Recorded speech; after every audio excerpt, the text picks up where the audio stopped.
1 Samuel അധ്യായം 16. ദാവീദിന്റെ അഭിഷേകം.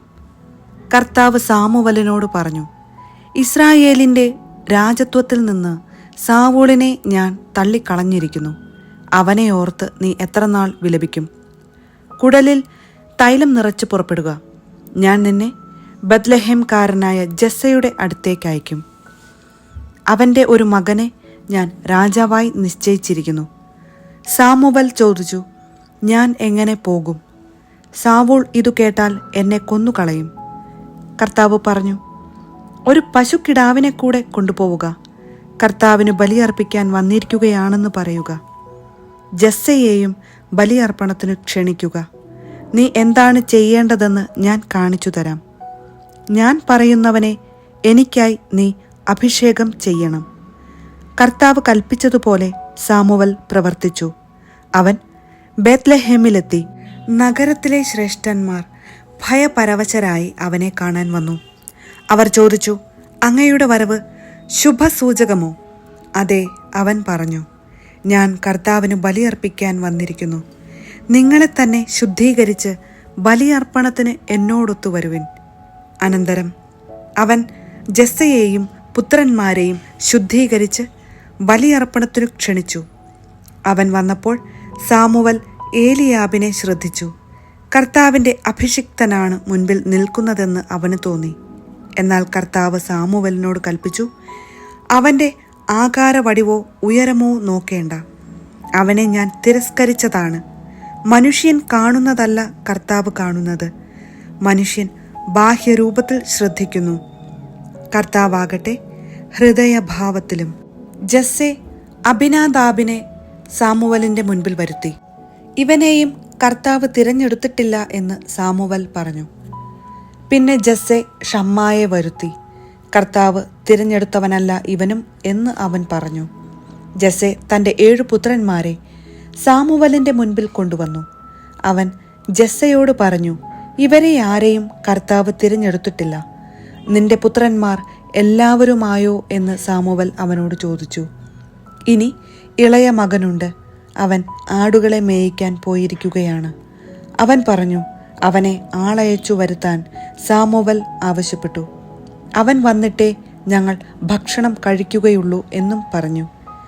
ജസ്സെ അവനെ ആളയച്ചു വരുത്തി. പവിഴ നിറവും മനോഹര നയനങ്ങളുമുള്ള അവൻ സുന്ദരനായിരുന്നു. കർത്താവ് കൽപ്പിച്ചു, എഴുന്നേറ്റ് അവനെ അഭിഷേകം ചെയ്യുക. തിരഞ്ഞെടുക്കപ്പെട്ടവൻ അവൻ തന്നെ. സാമുവൽ അവനെ സഹോദരന്മാരുടെ മുൻപിൽ വെച്ച് കുഴലിലെ തൈലം കൊണ്ട് അഭിഷേകം ചെയ്തു. അന്നു മുതൽ കർത്താവിൻ്റെ ആത്മാവ് ദാവീദിന്റെ മേൽ ശക്തമായി ആവസിച്ചു. സാമുവൽ റാമായിലേക്ക് പോയി. ദാവീദ് സാവൂളിനോടൊന്നിച്ച്. കർത്താവിൻ്റെ ആത്മാവ് സാവൂളിനെ വിട്ടുപോയി. അവിടുന്ന് അയച്ച ഒരു ദുരാത്മാവ് അവനെ പീഡിപ്പിച്ചു. സാവൂളിൻ്റെ ഭൃത്യന്മാർ അവനോട് പറഞ്ഞു, ദൈവം അയച്ച ഒരു ദുരാത്മാവ് അങ്ങയെ പീഡിപ്പിക്കുന്നു. ആകയാൽ കിന്നരം വായനയിൽ നിപുണനായ ഒരുവനെ അന്വേഷിക്കാൻ അങ്ങ് അടിയങ്ങൾക്ക് കൽപ്പന തരണം. ദുരാത്മാവ് അങ്ങയിൽ ആവസിക്കുമ്പോൾ അവൻ കിന്നരം വായിച്ച് അങ്ങേക്ക് ആശ്വാസം നൽകും. കിന്നര വായനയിൽ നിപുണനായ ഒരുവനെ തേടിപ്പിടിക്കാൻ സാവൂൾ ഭൃത്യന്മാരോട് കൽപ്പിച്ചു. ബത്ലഹേംകാരനായ ജസ്സയുടെ ഒരു മകനെ ഞാൻ കണ്ടിട്ടുണ്ട് എന്ന് ഭൃത്യരിൽ ഒരുവൻ പറഞ്ഞു. അവൻ കിന്നര വായനയിൽ നിപുണനും പരാക്രമിയായ യോദ്ധാവും വാക്ചാതുര്യമുള്ളവനും കോമളനുമാണ്. കർത്താവ് അവനോടുകൂടെയുണ്ട്. സാവൂൾ ജസ്സയുടെ അടുത്ത് ദൂതന്മാരെ വിട്ട്, ആട്ടിടയനായ നിന്റെ മകൻ ദാവീദിനെ എൻ്റെ അടുക്കൽ അയക്കുക എന്ന് അറിയിച്ചു. ജസ്സെ ഒരു കഴുതയുടെ പുറത്ത് കുറെ അപ്പം, ഒരു പാത്രം വീഞ്ഞ്, ഒരാട്ടിൻകുട്ടി എന്നിവ കയറ്റി തൻ്റെ മകൻ ദാവീദ് വശം സാവൂളിന് കൊടുത്തയച്ചു. ദാവീദ് സാവൂളിൻ്റെ അടുക്കലെത്തി സേവനം ആരംഭിച്ചു. സാവൂളിന് അവനെ വളരെയധികം ഇഷ്ടപ്പെട്ടു. ദാവീദ് അവൻ്റെ ആയുധവാഹകനായി തീർന്നു. സാവൂൾ ജസ്സയുടെ അടുക്കൽ ആളയച്ച് ദാവീദിനെ എനിക്കിഷ്ടപ്പെട്ടു, അവൻ ഇവിടെ നിൽക്കട്ടെ എന്ന് അറിയിച്ചു.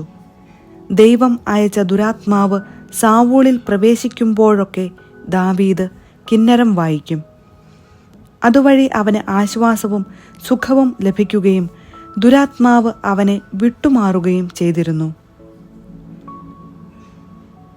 1 സാമുവേൽ അധ്യായം 17. ദാവീദും ഗോലിയാത്തും. ഫിലിസ്ത്യർ യുദ്ധത്തിന് സൈന്യത്തെ ഒരുമിച്ച് കൂട്ടി. അവർ യൂദായുടെ സൊക്കോയിൽ സമ്മേളിച്ച് സൊക്കോയ്ക്കും അസെക്കായ്ക്കും മധ്യേ ഏഫെസ് ദമ്മിമിൽ പാളയമടിച്ചു. സാവൂളും ഇസ്രായേല്യരും ഏലാ താഴ്വരയിൽ പാളയമടിച്ച് അവർക്കെതിരെ അണിനിരന്നു. താഴ്വരയുടെ അപ്പുറത്തും ഇപ്പുറത്തുമുള്ള മലകളിൽ ഫിലിസ്ത്യരും ഇസ്രായേല്യരും നിലയുറപ്പിച്ചു. അപ്പോൾ ഫിലിസ്ത്യ പാളയത്തിൽ നിന്ന് ഗത്തുകാരനായ ഗോലിയാത്ത് എന്ന മല്ലൻ മുൻപോട്ട് വന്നു. 6 മുഴവും 1 ചാണും ഉയരമുണ്ടായിരുന്നു അവന്. അവൻ്റെ തലയിൽ ഒരു പിച്ചള തൊപ്പിയുണ്ടായിരുന്നു. 5000 ഷെക്കൽ തൂക്കമുള്ള പിച്ചള കവചമാണ് അവൻ ധരിച്ചിരുന്നത്. അവൻ പിച്ചള കൊണ്ടുള്ള കാൽച്ചട്ട ധരിക്കുകയും പിച്ചള കൊണ്ടുള്ള കുന്തം തോളിൽ തൂക്കിയിടുകയും ചെയ്തിരുന്നു. അവൻ്റെ കുന്തത്തിൻ്റെ തണ്ടിന് നെയ്ത്തുകാരൻ്റെ ഉരുളിൻ്റെ ഘനവും അതിൻ്റെ ഇരുമ്പുമുനയ്ക്ക് 600 ഷെക്കൽ ഭാരവും ഉണ്ടായിരുന്നു. പരിച വഹിക്കുന്നവൻ അവൻ്റെ മുൻപേ നടന്നിരുന്നു. ഗോലിയാത്ത് ഇസ്രായേൽ പടയുടെ നേർക്ക് അട്ടഹസിച്ചു. നിങ്ങൾ യുദ്ധത്തിന് വന്നിരിക്കുകയാണോ? ഞാനൊരു ഫിലിസ്ത്യനാണ്. നിങ്ങൾ സാവൂളിൻ്റെ സേവകരല്ലേ? നിങ്ങൾ ഒരുത്തനെ തിരഞ്ഞെടുക്കുക, അവൻ എന്നെ നേരിടട്ടെ. അവൻ എന്നോട് പൊരുതി എന്നെ കൊല്ലുകയാണെങ്കിൽ ഞങ്ങൾ നിങ്ങളുടെ ദാസന്മാരാകാം. ഞാൻ അവനെ തോൽപ്പിച്ചു കൊന്നാൽ നിങ്ങൾ ഞങ്ങൾക്ക് അടിമവേല ചെയ്യണം. അവൻ തുടർന്നു, ഇസ്രായേൽ നിരകളെ ഞാൻ വെല്ലുവിളിക്കുന്നു. എന്നോട് യുദ്ധം ചെയ്യാൻ ഒരാളെ വിടുവിൻ. അവൻ്റെ വാക്കുകൾ കേട്ട് സാവൂളും ഇസ്രായേല്യരും ഭയചകിതരായി. യൂദായിലെ ബെത്ലഹേമിൽ നിന്നുള്ള എഫ്രാത്യനായ ജസ്സയുടെ മകനായിരുന്നു ദാവീദ്. ജസ്സയ്ക്ക് 8 മക്കളുണ്ടായിരുന്നു. സാവൂളിൻ്റെ കാലത്ത് അവൻ വൃദ്ധനായിരുന്നു.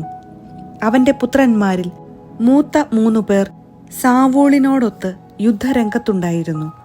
ആദ്യജാതനായ ഏലിയാബ്, അബിനാദാബ്, ഷമ്മ. ദാവീദ് ഏറ്റവും ഇളയവനായിരുന്നു. മൂത്ത 3 പേർ സാവൂളിനോടൊത്തുണ്ടായിരുന്നു. ദാവീദ് പിതാവിൻ്റെ ആടുകളെ മേയ്ക്കാൻ സാവൂളിൻ്റെ അടുക്കൽ നിന്ന് ബത്ലഹേമിൽ പോയി വരിക പതിവായിരുന്നു. ഗോലിയാത്ത് 40 ദിവസം മുടങ്ങാതെ രാവിലെയും വൈകുന്നേരവും യുദ്ധത്തിന് വെല്ലുവിളിച്ചു. ജസ്സെ ദാവീദിനോട് പറഞ്ഞു, 1 ഏഫ മലരും 10 അപ്പവും പാളയത്തിൽ നിന്റെ സഹോദരന്മാർക്ക് വേഗം കൊണ്ടുപോയി കൊടുക്കുക. അവരുടെ സഹസ്രാധിപന് 10 പാൽക്കട്ടി കൊണ്ടുപോവുക. സഹോദരന്മാരുടെ ക്ഷേമം അന്വേഷിച്ച് അവരിൽ നിന്ന് ഒരടയാളവും വാങ്ങി വരുക. സാവൂളും ദാവീദിന്റെ സഹോദരന്മാരും മറ്റ് ഇസ്രായേല്യരും ഏലാ താഴ്വരയിൽ ഫിലിസ്ത്യരോട് യുദ്ധം ചെയ്യുകയായിരുന്നു. പിതാവ് ആജ്ഞാപിച്ചതനുസരിച്ച് ദാവീദ് അതിരാവിലെ എഴുന്നേറ്റ് ആടുകളെ ഒരു കാവൽക്കാരനെ ഏൽപ്പിച്ചിട്ട് ഭക്ഷണ സാധനങ്ങളുമായി പുറപ്പെട്ടു. അവൻ പാളയത്തിലെത്തുമ്പോൾ സൈന്യം പോർ വിളിച്ചുകൊണ്ട് പുറപ്പെടുകയായിരുന്നു. ഇസ്രായേല്യരും ഫിലിസ്ത്യരും യുദ്ധസന്നദ്ധരായി മുഖാഭിമുഖം അണിനിരന്നു. കൊണ്ടുവന്ന പൊതി പടക്കോപ്പ് സൂക്ഷിപ്പുകാരനെ ഏൽപ്പിച്ചിട്ട് ദാവീദ് യുദ്ധരംഗത്ത് ഓടിച്ചെന്ന് തൻ്റെ സഹോദരന്മാരോട് ക്ഷേമാന്വേഷണം നടത്തി. അവരോട് സംസാരിച്ചു കൊണ്ട് നിൽക്കവേ ഗത്തിൽ നിന്നുള്ള ഗോലിയാത്ത് എന്ന ഫിലിസ്ത്യ മല്ലൻ മുൻപോട്ട് വന്ന് മുൻപത്തെ പോലെ വെല്ലുവിളിക്കുന്നത് ദാവീദ് കേട്ടു. ഗോലിയാത്തിനെ കണ്ടപ്പോൾ ഇസ്രായേല്യർ ഭയന്നോടി. അവർ പറഞ്ഞു, ഈ വന്നു നിൽക്കുന്ന മനുഷ്യനെ കണ്ടോ? അവൻ ഇസ്രായേലിനെ നിന്ദിക്കാൻ വന്നിരിക്കുന്നു. അവനെ കൊല്ലുന്നവനെ രാജാവ് മഹാസമ്പന്നനാക്കും. തൻ്റെ മകളെ അവന് വിവാഹം ചെയ്തു കൊടുക്കുകയും അവൻ്റെ പിതൃഭവനത്തിന് ഇസ്രായേലിൽ കരമൊഴിവ് കൽപ്പിച്ചു കൊടുക്കുകയും ചെയ്യും. ദാവീദ് അടുത്തു നിന്നവരോട് ചോദിച്ചു, ഈ ഫിലിസ്ത്യനെ കൊന്ന് ഇസ്രായേലിനു വന്നിരിക്കുന്ന അപമാനം നീക്കിക്കളയുന്നവന് എന്ത് കിട്ടും? ജീവിക്കുന്ന ദൈവത്തിൻ്റെ സേനകളെ നിന്ദിക്കാൻ ഈ അപരിച്ഛേദിതൻ ആരാണ്? അവനെ കൊല്ലുന്നവന് മുൻപ് പറഞ്ഞവയെല്ലാം നൽകുമെന്ന് അവർ പറഞ്ഞു. ദാവീദ് അവരോട് സംസാരിക്കുന്നത് മൂത്ത സഹോദരൻ ഏലിയാബ് കേട്ടു. അവൻ കുപിതനായി ദാവീദിനോട് ചോദിച്ചു, നീ എന്തിനിവിടെ വന്നു? കുറെ ആടുകളുള്ളതിനെ മരുഭൂമിയിൽ ആരെ ഏൽപ്പിച്ചിട്ടു പോന്നു? നിന്റെ അഹന്തയും ദുഷ്ടതയും എനിക്കറിയാം. നീ വന്നത് യുദ്ധം കാണാനല്ലേ? ദാവീദ് ചോദിച്ചു, ഞാനിപ്പോൾ എന്തു ചെയ്തു? ഒരു വാക്കു പറഞ്ഞതല്ലേയുള്ളൂ. അവൻ ജ്യേഷ്ഠന്റെ അടുക്കൽ നിന്ന് തിരിഞ്ഞ് വേറൊരുവനോട് മുൻ ചോദ്യം തന്നെ ആവർത്തിച്ചു. എല്ലാവരും അതേ ഉത്തരം തന്നെ പറഞ്ഞു. ദാവീദിന്റെ വാക്കു കേട്ടവർ സാവൂളിനെ അതറിയിച്ചു. രാജാവ് അവനെ വിളിപ്പിച്ചു. ദാവീദ് സാവൂളിനോട് പറഞ്ഞു, അവനെയോർത്ത് ആരും അധൈര്യപ്പെടേണ്ട. ഈ ഫിലിസ്ത്യനോട് അങ്ങയുടെ ദാസൻ യുദ്ധം ചെയ്യാം. സാവൂൾ ദാവീദിനോട് പറഞ്ഞു, ഈ ഫിലിസ്ത്യനെ നേരിടാൻ നീ ശക്തനല്ല, നീ ചെറുപ്പമല്ലേ. അവനാകട്ടെ ചെറുപ്പം മുതൽ യോദ്ധാവാണ്. ദാവീദ് വീണ്ടും പറഞ്ഞു, പിതാവിന്റെ ആടുകളെ മേയിക്കുന്നവനാണ് അങ്ങയുടെ ഈ ദാസൻ. സിംഹമോ കരടിയോ വന്ന് ആട്ടിൻപറ്റത്തിൽ നിന്ന് ഒരാട്ടിൻകുട്ടിയെ തട്ടിയെടുത്താൽ ഞാൻ അതിനെ പിന്തുടർന്ന് ആട്ടിൻകുട്ടിയെ രക്ഷിക്കും. അത് എന്നെ എതിർത്താൽ ഞാൻ അതിൻ്റെ ജടയ്ക്ക് പിടിച്ച് അടിച്ചു കൊല്ലും. അങ്ങയുടെ ദാസൻ സിംഹങ്ങളെയും കരടികളെയും കൊന്നിട്ടുണ്ട്. ജീവിക്കുന്ന ദൈവത്തിന്റെ സൈന്യത്തെ അപമാനിക്കുന്ന അപരിച്ഛേദിതനായ ഈ ഫിലിസ്ത്യനും അവയിലൊന്നിനെ പോലെയാകും. സിംഹത്തിന്റെയും കരടിയുടെയും കയ്യിൽ നിന്ന് എന്നെ രക്ഷിച്ച കർത്താവ് ഈ ഫിലിസ്ത്യന്റെ കയ്യിൽ നിന്നും എന്നെ രക്ഷിക്കും. സാവൂൾ ദാവീദിനോട് പറഞ്ഞു, പോവുക, കർത്താവ് നിന്നോട് കൂടെയുണ്ടായിരിക്കട്ടെ. അനന്തരം സാവൂൾ തന്റെ പോർച്ചട്ട ദാവീദിനെ അണിയിച്ചു. ഒരു പിച്ചളത്തൊപ്പി അവന്റെ തലയിൽ വച്ചു. തന്റെ കവചവും അവനെ ധരിപ്പിച്ചു. പോർച്ചട്ടയും വാളും ധരിച്ച് ദാവീദ് നടക്കാൻ നോക്കി, പക്ഷേ സാധിച്ചില്ല. അവനത് പരിചയമില്ലായിരുന്നു. ഇതൊന്നും പരിചയിച്ചിട്ടില്ലാത്തതിനാൽ ഇവ ധരിച്ച് നടക്കാൻ എനിക്ക് സാധിക്കുകയില്ല എന്ന് അവൻ സാവൂളിനോട് പറഞ്ഞു. അവൻ അത് ഊരിവച്ചു. പിന്നെ അവൻ തൻ്റെ വടിയെടുത്തു. തോട്ടിൽ നിന്ന് മിനുസമുള്ള 5 കല്ലു തിരഞ്ഞെടുത്ത് സഞ്ചിയിൽ ഇട്ടു. കവിണ അവൻ്റെ കയ്യിലുണ്ടായിരുന്നു. അവൻ ഫിലിസ്ത്യനെ സമീപിച്ചു. ഗോലിയാത്ത് ദാവീദിനോടടുത്തു. ആയുധവാഹകൻ മുൻപേ നടന്നു. ദാവീദിനെ കണ്ടപ്പോൾ ഫിലിസ്ത്യന് പുച്ഛം തോന്നി. എന്തെന്നാൽ അവൻ തുടുത്തു കോമളനായ ഒരു കുമാരൻ മാത്രമായിരുന്നു. ഗോലിയാത്ത് ദാവീദിനോട് ചോദിച്ചു, എൻ്റെ നേരെ വടിയുമായി വരാൻ ഞാനൊരു പട്ടിയോ? അവൻ ദേവന്മാരുടെ പേര് ചൊല്ലി ദാവീദിനെ ശപിച്ചു. അവൻ ദാവീദിനോട് പറഞ്ഞു, വരൂ, ഞാൻ നിന്റെ മാംസം പറവകൾക്കും കാട്ടുമൃഗങ്ങൾക്കും കൊടുക്കും. ദാവീദ് പ്രതിവചിച്ചു, വാളും കുന്തവും ചാട്ടുളിയുമായി നീ എന്നെ നേരിടാൻ വരുന്നു. ഞാനാകട്ടെ നീ നിന്ദിച്ച ഇസ്രായേൽ സേനകളുടെ ദൈവമായ സൈന്യങ്ങളുടെ കർത്താവിൻ്റെ നാമത്തിലാണ് വരുന്നത്. കർത്താവ് നിന്നെ ഇന്ന് എൻ്റെ കയ്യിൽ ഏൽപ്പിക്കും. ഞാൻ നിന്നെ വീഴ്ത്തും. നിന്റെ തല വെട്ടിയെടുക്കും. ഫിലിസ്ത്യരുടെ ശവശരീരങ്ങൾ പറവകൾക്കും കാട്ടുമൃഗങ്ങൾക്കും ഇരയാകും. ഇസ്രായേലിൽ ഒരു ദൈവമുണ്ടെന്ന് ലോകമെല്ലാം അറിയും. കർത്താവ് വാളും കുന്തവും കൊണ്ടല്ല രക്ഷിക്കുന്നതെന്ന് ഈ ജനതതി മനസ്സിലാക്കും. ഈ യുദ്ധം കർത്താവിൻ്റേതാണ്. അവിടുന്ന് നിങ്ങളെ ഞങ്ങളുടെ കയ്യിലേൽപ്പിക്കും. തന്നെ നേരിടാൻ ഫിലിസ്ത്യൻ അടുക്കുന്നത് കണ്ട് ദാവീദ് അവനോടെതിർക്കാൻ വേഗത്തിലോടി മുന്നണിയിലെത്തി. ദാവീദ് സഞ്ചിയിൽ നിന്ന് ഒരു കല്ലെടുത്ത് കവിണയിൽ വെച്ച് ഗോലിയാത്തിന്റെ നെറ്റിക്ക് ആഞ്ഞെറിഞ്ഞു. കല്ല് നെറ്റിയിൽ തന്നെ തറച്ചു കയറി. അവൻ മുഖം കുത്തി നിലം പതിച്ചു. അങ്ങനെ ദാവീദ് കല്ലും കവിണയുമായി ഗോലിയാത്തിനെ നേരിട്ട് അവനെ എറിഞ്ഞു വീഴ്ത്തി. അവന്റെ കയ്യിൽ വാളില്ലായിരുന്നു. ദാവീദ് ഓടിച്ചെന്ന് ഗോലിയാത്തിന്റെ മേൽ കയറി നിന്ന് അവന്റെ വാള് ഉറയിൽ നിന്ന് വലിച്ചൂരി അവനെ കഴുത്തു വെട്ടി മുറിച്ചു കൊന്നു.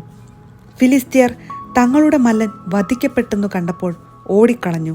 ഇസ്രായേലിലെയും യൂദായിലെയും ആളുകൾ ആർപ്പു വിളിച്ചുകൊണ്ട് ഗത്ത്, എക്രോണിന്റെ കവാടങ്ങൾ എന്നിവിടം വരെ ഫിലിസ്ത്യരെ പിന്തുടർന്നു. ഷാറായും മുതൽ ഗത്തും എക്രോണും വരെയുള്ള വഴികളിൽ ഫിലിസ്ത്യർ മുറിവേറ്റു വീണു. ഫിലിസ്ത്യരെ അനുധാവനം ചെയ്തു മടങ്ങി വന്നതിനു ശേഷം ഇസ്രായേല്യർ അവരുടെ പാളയം കൊള്ളയടിച്ചു. ദാവീദ് ഗോലിയാത്തിന്റെ തല ജെറുസലേമിലേക്ക് കൊണ്ടുവന്നു. കവചം കൂടാരത്തിൽ സൂക്ഷിച്ചു. ദാവീദ് ഗോലിയാത്തിനെ എതിർക്കാൻ പോകുന്നത് കണ്ടപ്പോൾ സാവൂൾ സൈന്യാധിപനായ അബ്നേറിനോട് ചോദിച്ചു, അബ്നേർ, ആരുടെ മകനാണ് ഈ യുവാവ്? തനിക്കറിഞ്ഞുകൂടെന്ന് അവൻ പ്രതിവചിച്ചു. ആ യുവാവ് ആരുടെ മകനാണെന്ന് അന്വേഷിക്കാൻ രാജാവ് കൽപ്പിച്ചു. ഗോലിയാത്തിനെ വധിച്ചു മടങ്ങി വന്ന ദാവീദിനെ അബ്നേർ സാവൂളിന്റെ അടുക്കൽ കൂട്ടിക്കൊണ്ടുവന്നു. ഫിലിസ്ത്യന്റെ ശിരസ്സും അവന്റെ കയ്യിലുണ്ടായിരുന്നു. സാവൂൾ അവനോട് ചോദിച്ചു, നീ ആരുടെ മകനാണ്? അങ്ങയുടെ ദാസനായ ബത്ലഹേംകാരൻ ജസ്സയുടെ മകനാണ് ഞാൻ എന്ന് ദാവീദ് പറഞ്ഞു.